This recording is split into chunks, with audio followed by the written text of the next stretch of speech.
to my Biblewheel channel.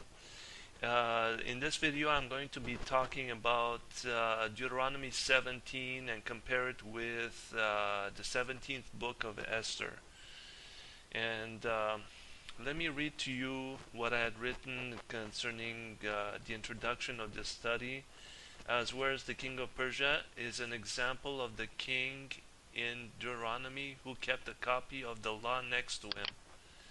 Even though it wasn't the law of Moses which he kept with him, he kept the law of the Medes and the Persians.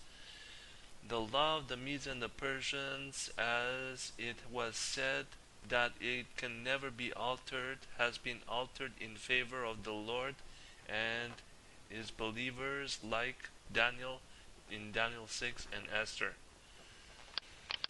And let me read to you Deuteronomy 17, 14, 15, and 18.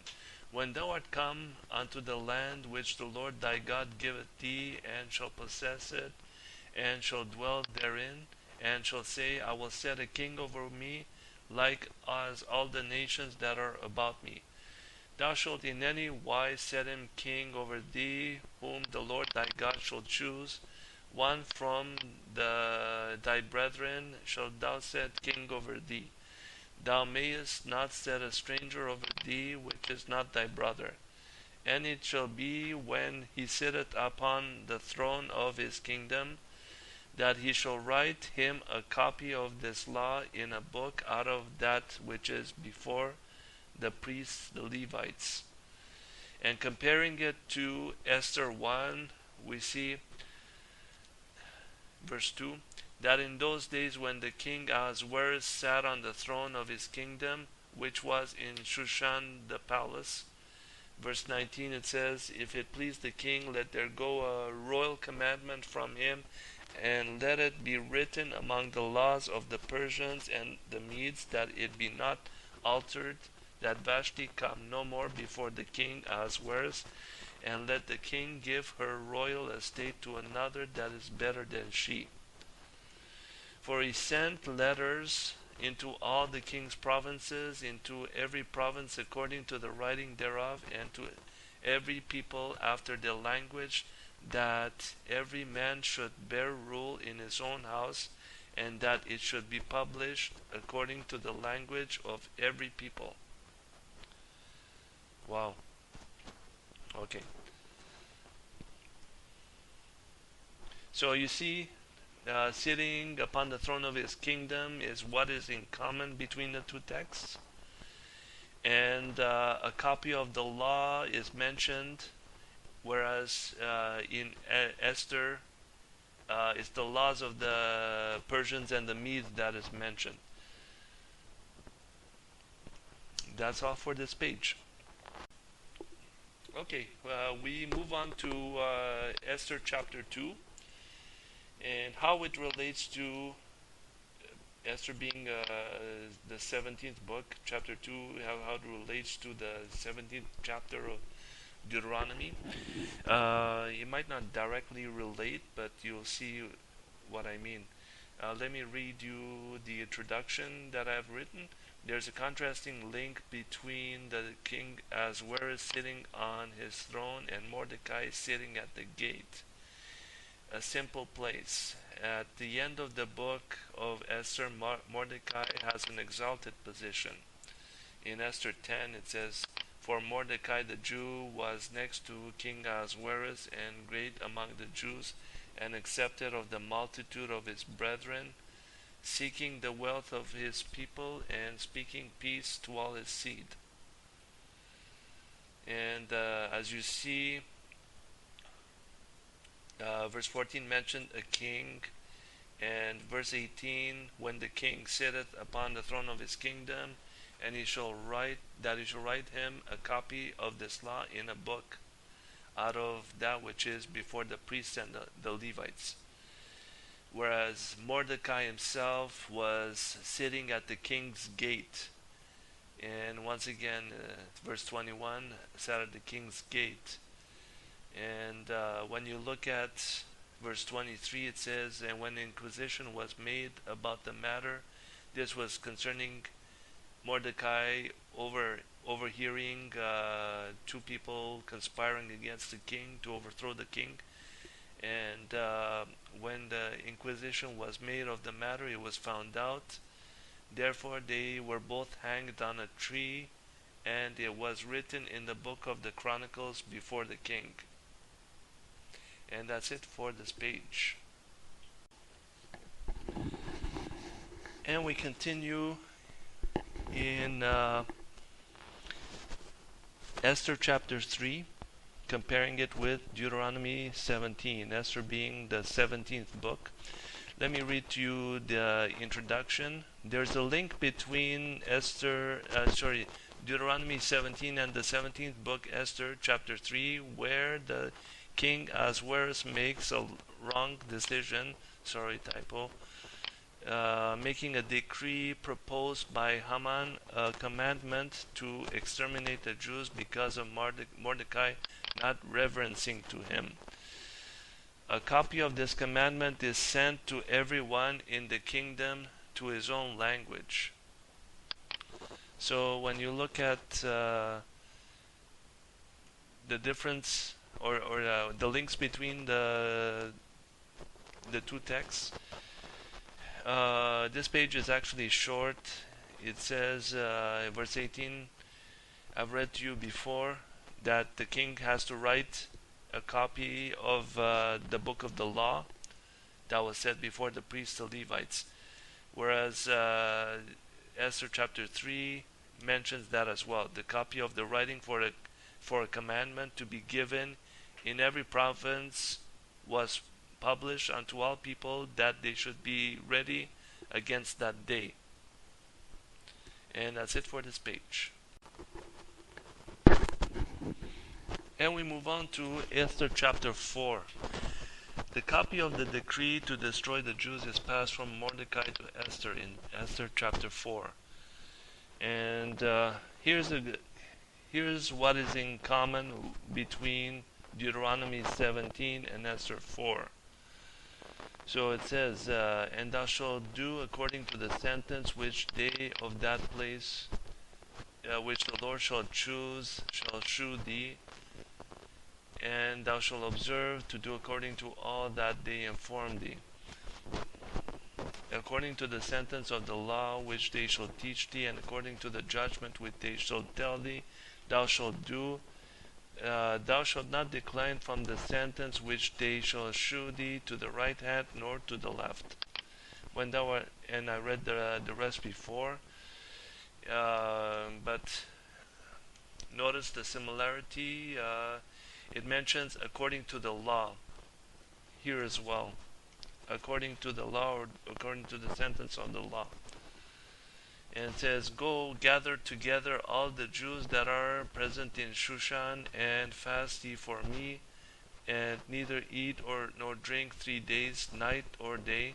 I also and my maidens will fast likewise, and so will I go in unto the king, which is not according to the law, and if I perish, I perish. So it's a contrast. So Mordecai went his way and did according to all that Esther had commanded him.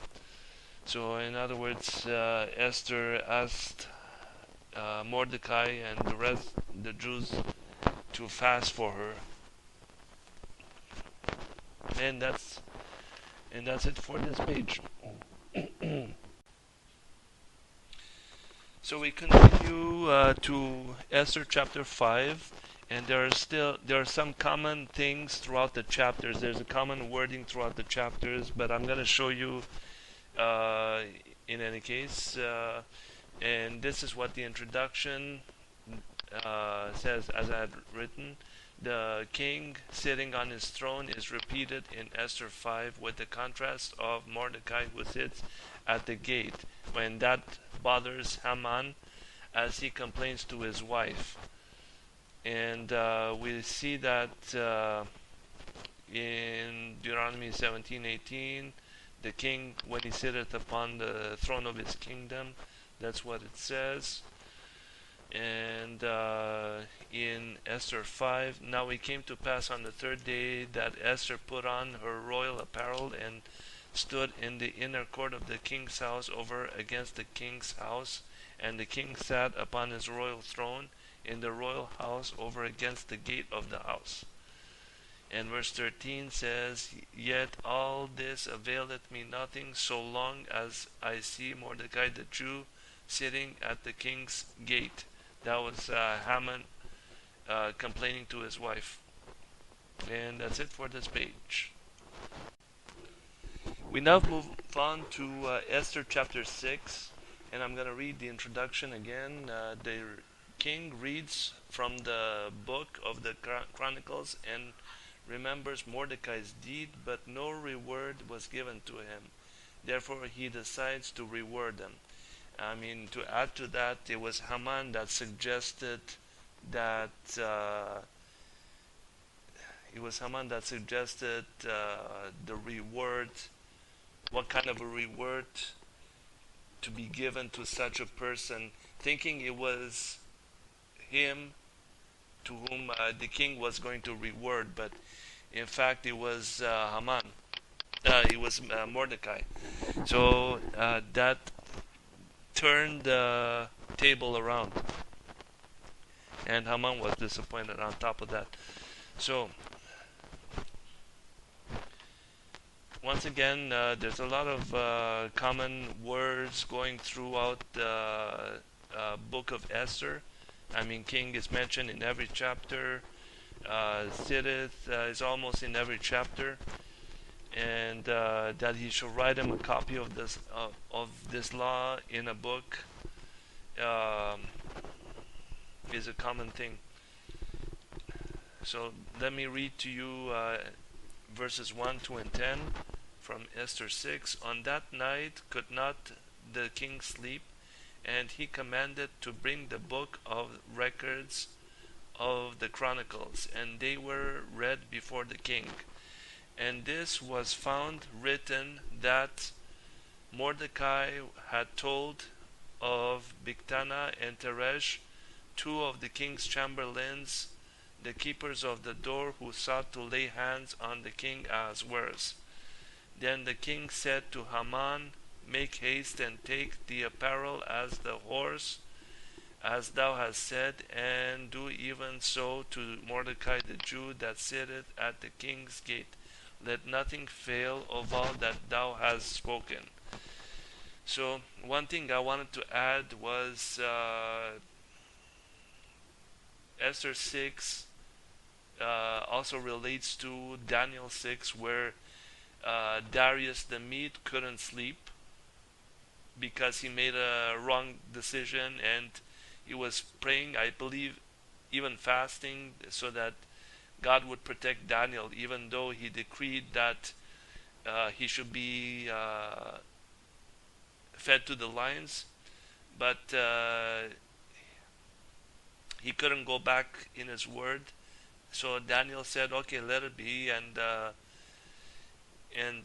but he regretted it. Darius regretted it, and that also resembles to the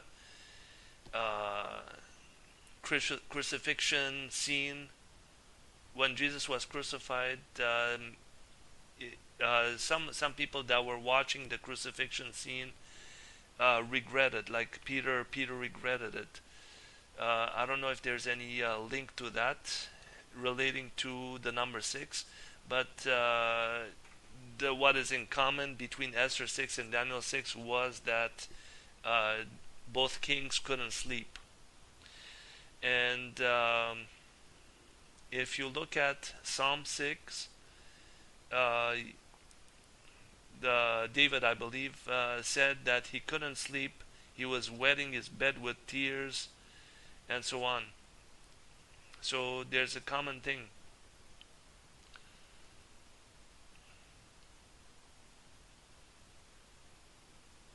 And that's it for this chapter. That's it for this page. I didn't realize that Esther Chapter 6 was the last chapter I did research on,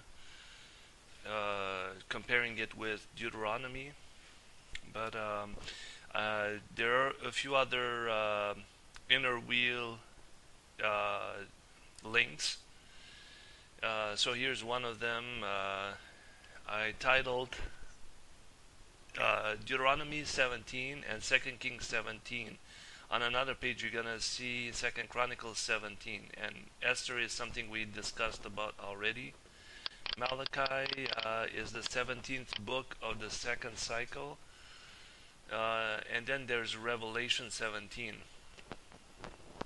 Okay, so let me read you the introduction. Within the full text of Deuteronomy 17, there are at least 5 other passages within Spoke 17 of either the Biblewheel or within the inner wheels of the other books to which Deuteronomy 17 is related to.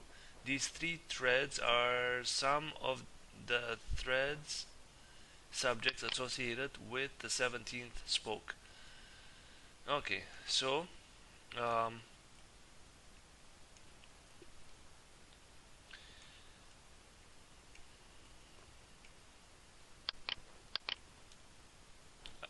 I guess I had forgot to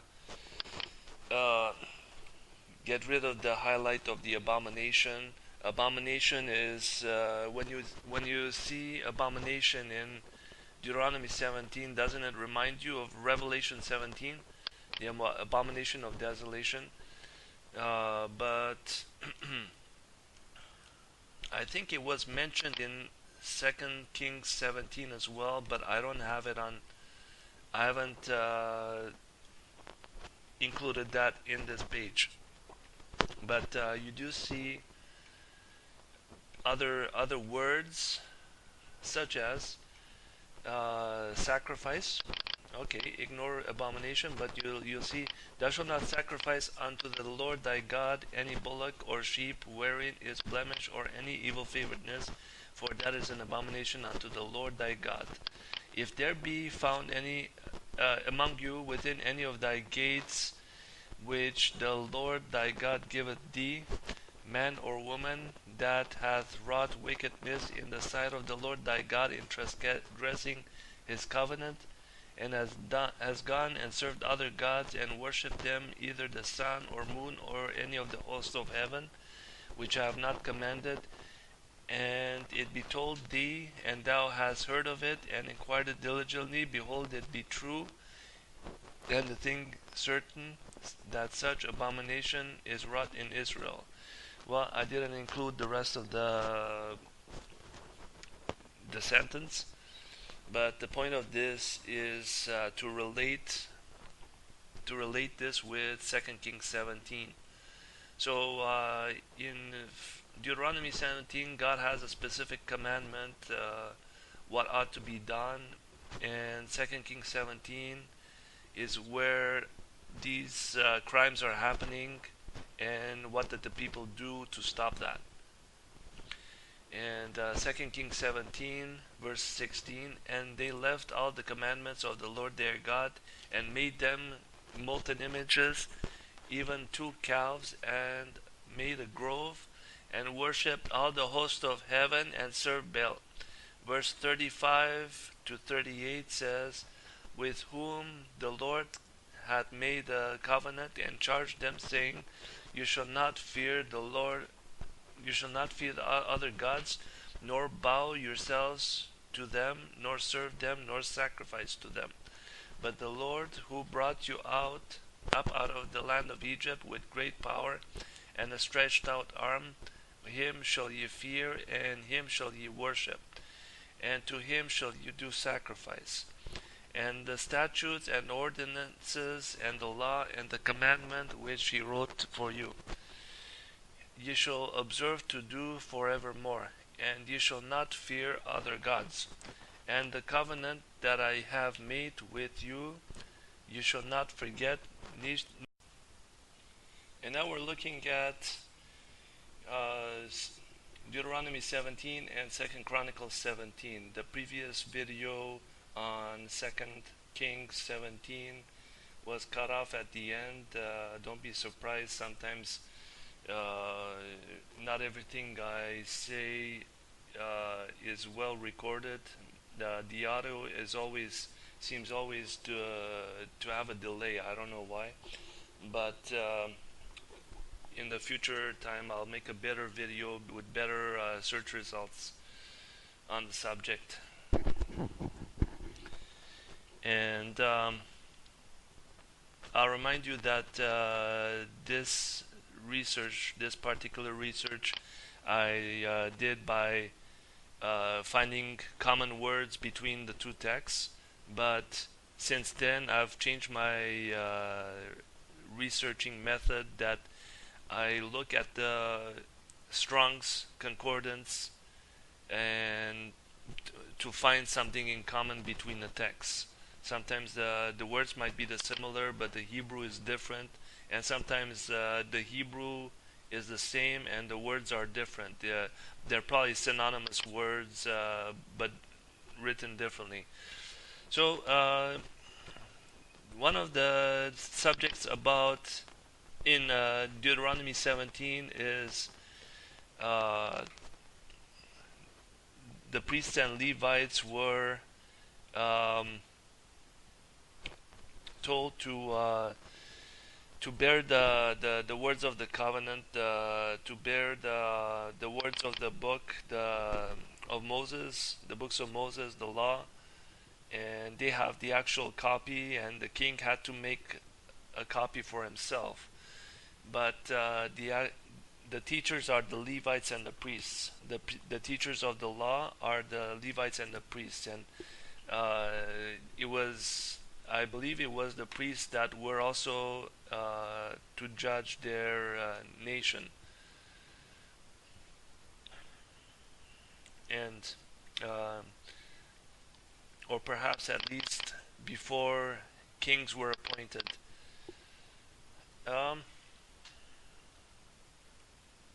So in verse 9 it says, and thou shalt come unto the priests, the Levites, and unto the judge that shall be in those days, and inquire, and they shall shew thee the sentence of judgment.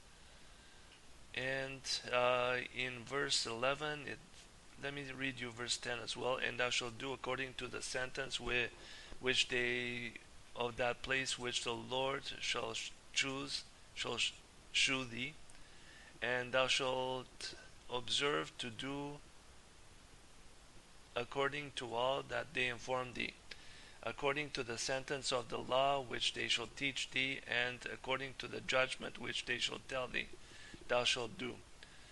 Thou shalt not decline from the sentence which they shall shew thee, nor to the right nor to the left.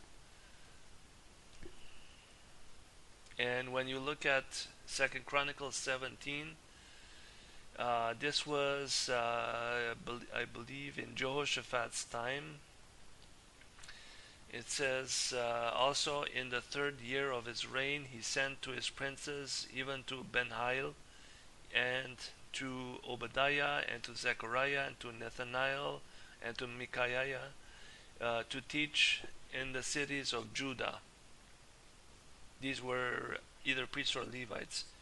And with them he sent Levites, even Shemaiah, and Nethaniah, and Zebadiah, and Asahel, and Shemiramoth, and Jonathan, and Adonijah, and Tobijah, and Tobandonijah, Levites, and with them Elishama and Jehoram, priests.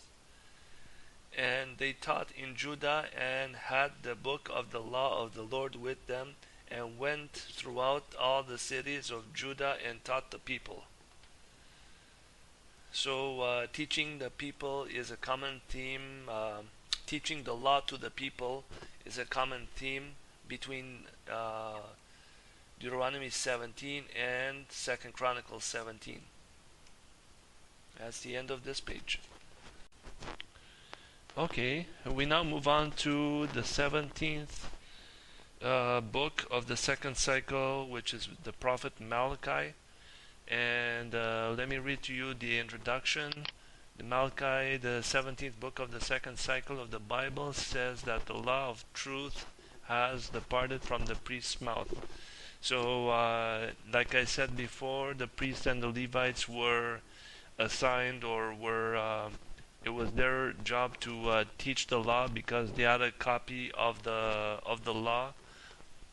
of the book of the law with them, and whereas in both 2 Kings and Deuteronomy, 2 Chronicles 17, 2 Kings, I hadn't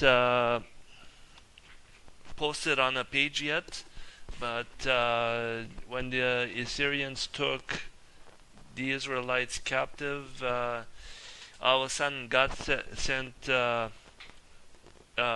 actually, the Israelites went captive, but the Assyrians, the king of Assyria, sent other nationalities in that part of the land. And because they hadn't kept the law of the Lord, that was the law of the land, God sent wild beasts in among them. And because of that, the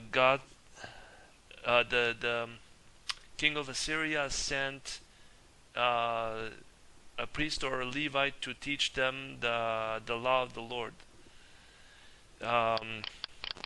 But despite that, they didn't obey. They worshipped other gods and so on. And 2 Chronicles 17 was the time when Jehoshaphat was king of Judah, not Israel. And but he took precaution from the beginning, and he sent priests and Levites to throughout the cities to teach God's laws, and he was the one that feared God. And then we see the 17th book of the second cycle, in other words, the 39th book of the Bible. And Malachi chapter 2, it says, "The law of truth was in his mouth, and iniquity was not found in his lips. He walked with me in peace and equity, and did turn away from iniquity. For the priest's lips should keep knowledge, and they should seek the law at his mouth, for he is the messenger of the Lord of hosts. But ye are departed out of the way. Ye have caused many to stumble at the law, and ye have corrupted the covenant of Levi, said the Lord of hosts. Therefore have I also made you contemptible and base before all the people, according as ye have not kept my ways, but been partial in the law."